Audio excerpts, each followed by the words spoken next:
Okay, so the math department needs to buy new textbooks and laptops. So the textbooks cost $116 each. So I'm just going to say let textbooks be X equals X and laptops are Y. And it says they have $6,500 to spend and purchase 30 textbooks. So we've got 116 times textbooks, which is X, but they're 30 textbooks. So $116 times 30 of them, plus $439 times Y, because the laptops are Y, and we know we have $6,500 to spend. So really we're looking at a straight up equation. So you can just solve your straight up equation. So if you do that, you get 116 times 30 is 3480 plus 439y equals 6,500. And then you do your subtraction. So you end up with 439y equals 3020. Divide by 439. And you come up with about 6. So, well, actually it's about 6.8. So when we divide both sides by 439, you end up with y is approximately equal to 6.8. So you're going to say they can't actually buy 7, so they'd have to be able to buy 6 of them. To remind yourself, this is one exam, and notice the first test is January 2019, the first question. It's a multiple choice question. That would be 2 points. The next. So this is a tough problem. I want you to notice it's a 6-point question. This is the 6-point question for January 2018. So you're going to really want to take this carefully and show all your steps. And it's like 3 multiple choices. So a recreation center ordered a total of 15 tricycles and bicycles from a sporting goods store. Notice they tell you that trikes are T and bikes are B. So you really don't have a choice. You could remind yourself over here, let T equal trikes, let B equal bikes. I was speaking with one student about reminding ourselves that T is actually the X variable and B is actually the Y variable. That could be very useful for graphing. You could even do this with your X and Y just to remind yourself constantly. I always forget, so it's struggle for me when they tell me what I have to use. So we have 15 bikes and trikes. So I know that my first equation is my trikes plus bikes equals 15. And I know that I'm going to want to graph that because they gave me a set of axes and they said graph. So I'm going to solve for y because normally we do y equals mx plus b. So I would move my trikes to the other side. So I'd have bikes are equal to -1 trike plus 15. Putting it in that y equals mx plus b form, remember b is bikes and it is y, and t is trikes and it is x. So this is your slope. This is your y-intercept. Of course, you don't need to write that down on an actual final thing, but that's what you should be thinking is, oh, slope is -1, y-intercept is 15. They gave me the scale, so I'm going to start up at 15, and I'm going to go down. There's no reason not to make this perfect. Please make time to make it perfect. On the test, you'll actually have a ruler. And here you can connect all your dots. So you can tell, okay, there's my system. That's my line. This is my T plus B equals 15. Remember, you have to label your line. It says write a linear system of equations. So that's another tip. Okay, so now it says the number of wheels, I'll move to blue, is totaling 38. So this is where you actually need some life knowledge. So 15 tricycles. So if you don't know that a tricycle has 3 wheels, you're going to have a problem. But I think most of us do know that. So 3 wheels for our trikes plus 2 wheels for our bikes is equal to 38. Okay, so remind yourself again that your trikes are X, your bikes are Y. So you can solve this for y equals mx plus b. So I'll just erase that. And I'll say, okay, that means I'm solving for b. So I'll subtract 3t. I meant to do that in black. That's okay. I'll switch now. So 2b equals -3t plus 38. Putting it in that y equals mx plus b form. Since I used red before, I'll switch and I'll go ahead and divide everybody by 2. So I end up with b equals negative 3 halves t. 38 divided by 2 is 19. This would be one of those times where I would say, you probably know that's 19. Do a double confirm. Just make sure you don't make a silly error with your division. So you end up with 19. I'm going to switch and do this in blue. I'll just kind of highlight it. So we've got our second equation will be blue. We start up here at 19 and we go down 3. So 1, 2, 3 over 2. They make this nice for you because they're counting by ones. 1, 2, 3 over 2. Down 2, 3 over 2, down 2, 3 over 2. Look at that, an intersection point. Down 2, 3 over 2, down 2, 3 over 2, and now I'm out of space. So I'm going to go and do the Gavin thing where I connect my lines, my dots at the end, even though this isn't a piecewise, and I'll connect the blue ones. And I will remember to put my label. So bikes equals negative 3 halves trikes plus 19. And now I can answer the question. It says, based on the graph, could the recreation center have ordered 10 tricycles? Well, let's see, it has to intersect. So I look at my intersection point, and that would not work because 10 tricycles, well, I need to remind myself, trikes are down here, right? I might help myself, trikes, bikes, and I see 10 trikes would land me right here, and that would work for one of them but not for both of them. So I would have to say no, my intersection point is actually 8 trikes and 7 bikes. So my intersection point is 8 trikes and 7 bikes. If it were me taking this, I would be double checking, okay, how many wheels is that? 8 times 3 gives me 24 wheels, and then 2 times 7 is 14. And so I end up with 38 wheels, go up there. Oh, yep, 38 wheels. And 8 plus 7, yes, that's 15. So I think this is a fun problem. There's a lot to it. Take your time on it. Next one, induction was the last question on the test. These were the only 2 system questions on this particular exam. So 8 points of this test, 8 out of 86 points was systems. So if you do that and you check and say what percent of the test is that, that's almost 10% of the test. It's 9.3%. So a fair amount, but only 2 questions. Jacob and Zachary go to the movie theater. They purchase refreshments for their friends and for them. So actually, let's go. Now we go here. I had to go to different source to get questions. These are actually our region's questions. They're just not on this test. So Jacob and Zachary go to the movie theater. They purchase refreshments for their friends. Jacob spends a total of $18.25 on 2 bags of popcorn and 3 drinks.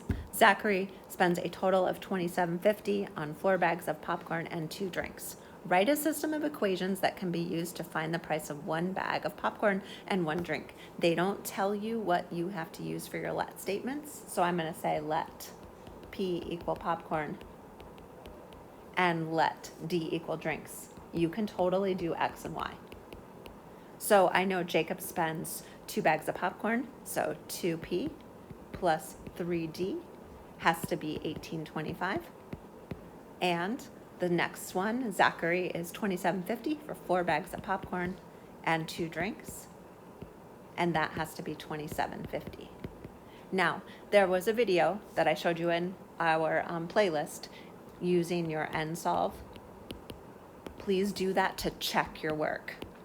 You could even do that now to know what you're shooting for because mistakes get made with decimals. However, they expect you, it says using these equations, determine and state the price of a bag of popcorn to the nearest cent. You actually have to show your work to solve this. This would be a part 2 question. So I will go ahead and go through that. So you're going to multiply through by -2 if you want your p's to cancel out. So I'll write my new equation down here in red. So -4p minus 6d. Remember to share it with the person over here. So 1825 times 2, and you get 3650, so minus 3650. And I'm just going to add those 2 equations. I can see them, and these will cancel out. We'll get -4d. You've got 2750 minus 3650. So I end up with -9. That's good. I should have a negative and a negative because when I divide a negative by a negative, I get a positive. So I'll have drinks equal 9 divided by 4, $2.25. Most of the time you'll hear me say use your own skills, don't rely on your calculator if you don't have to, but when we're on the actual end of your test, I would hate to see you miss something for poor division, so make sure you're checking with a calculator at least. So your drinks to the nearest cent, $2.25, and now it says you have to find the price of the bag of popcorn and the drink. So you found the drink, you need to go back to one of your original equations, either one, not the one you played with, but one of the originals, and find the price of the bag of popcorn. So I'm going to use equation number 1. I'll mark it in blue before I messed with it. So 2p plus 3d, well, we found the price of the drink, so that's $2.25 equals $18.25. So 3 times $2.25 gives us $6.75, so 2p plus $6.75 equals $18.25. We'll subtract $6.75 from both sides. So we'll have 2p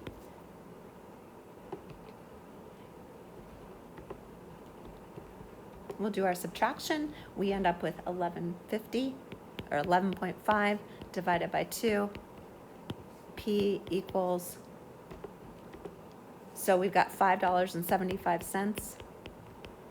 So somewhere on this, you need to be obvious. You have said D is 225, P is 575. You have to tell them. So P would be 575 and D is $2.25. So popcorn is 575 and a drink is $2.25. You don't have to write a novel, but you do have to show your work, and it does need to be able to be followed. Okay, next one. Here we have a drama club selling tickets to the spring musical. So this also came from JMAP. This would have been a 2 or 4 point question in part 2 or 3. So a drama club selling tickets to the spring musical. The auditorium holds 200 people. Keep that in mind. Tickets cost $12 at the door and $8.50 if purchased in advance. The drama club has a goal of selling $1,000 worth of tickets. Let's just deal with that. Ignore the auditorium for a minute. I'm actually going to even just erase the auditorium. We're just looking at the blue. $12 at the door. It does not actually tell you what variables to use. So let's go ahead and say that this is door. So I don't know. I guess it really doesn't matter so much as long as you're consistent. So I guess I'll do my X variable as my advance tickets. And this is my door ticket. So I'll call my advance tickets X so I don't have to map in my brain, and I'll call my door tickets Y. So you could say my advance equals X, door equals Y. You could do A and D. I'm just going to go with X and Y. So $8.50 if purchased in advance. So $8.50X plus 12Y has to be at least, they want to sell at least 1,000, so greater than or equal to 1,000. Now it says write a system of inequalities. So we have to actually write a system. So keep in mind you have said your advance plus door. Okay, you know your advance tickets, you're going to sell some of them. You know your door tickets, you're going to sell some of them. And you know that that auditorium holds 200 people. It can't hold more than 200 people. So it could hold up to 200 people. So there's your system right there. Now, it does give you a graph, but it does not say you have to graph them. It just says justify your answer. So you might not use that graph. In fact, I'm not sure that you're going to want to use the graph because they do tell you 50 tickets are sold in advance. So because you know 50 tickets are sold in advance, you have a much easier setup. So let's go ahead and take this here. You've got your X plus Y is less than 200, so you have 50 tickets in advance, so 50 plus Y is less than or equal to 200. So you know that you have less than or equal to 150 for your door tickets. Okay, you don't really even need algebra for that. You're just gonna say, hey, we have 150 tickets left to sell at the door. Now with your pricing over here, you know 50 tickets are sold in advance. You know those are $8.50 each. So 850 times 50 plus 12y is greater than or equal to 1,000. So you've got your 850 times 50. That gives you 425. Plus 12y is greater than or equal to 1,000. Subtract your 425,